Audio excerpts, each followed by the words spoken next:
All right, we're going to continue on our learning about Python, and we've learned about F strings. We've done some math. We've done type conversions from strings to integers, strings to floats.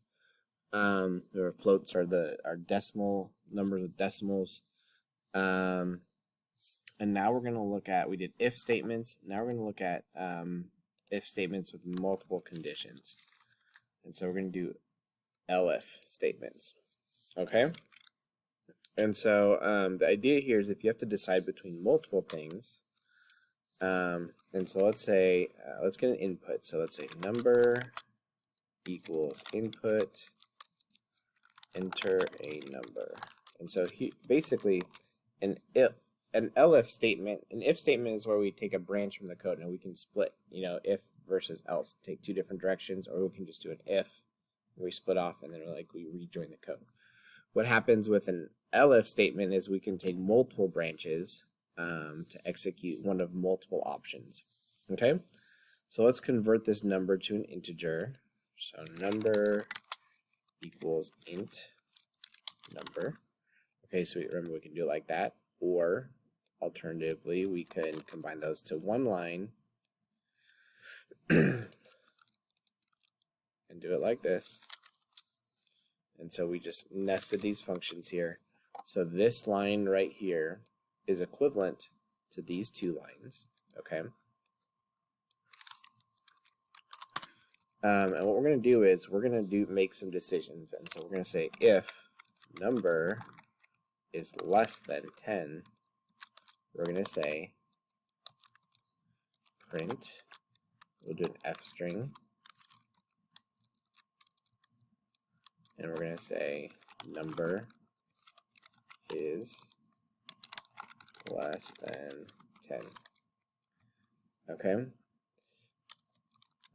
Or maybe we want to also check if it's less than 20. So we'll say elif number is less than 20. And so here we see we have multiple conditions. Okay, and we're checking multiple things.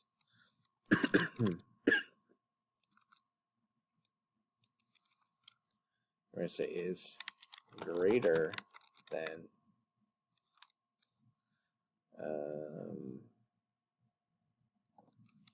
10, comma, but less than 20. Technically, if we do 10, this is going to trigger too, so it's not, say, or equal to. Okay, there we go. And so now maybe we want to do a couple more checks. So we can copy and paste. A couple times we'll go 30, 40.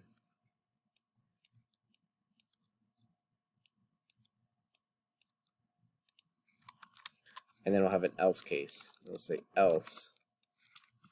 And you'll notice that for the else, there's no condition. Okay?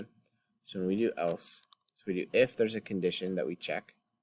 If we do elif, there's a condition we check. If we do else, there's no condition we check. And we're going to say is greater than or equal to 40. Okay, so we can run this now.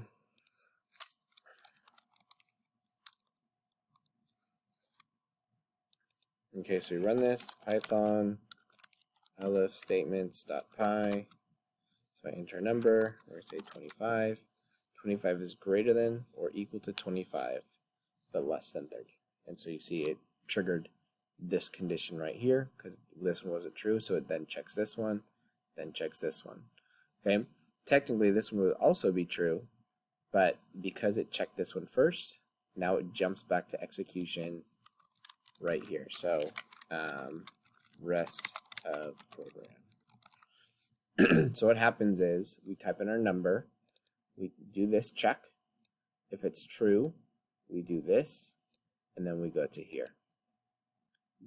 If it's false, we go to here. We do this check. If it's true, we run this line of code. If it's false, we run this line of code, then we go to here. If it's false, we jump to here. If this is true, it runs this line of code and then jumps to here. If it's false, it goes to here. This one checks if it's true. It runs this line of code and then jumps to here. If it's false, it goes to here.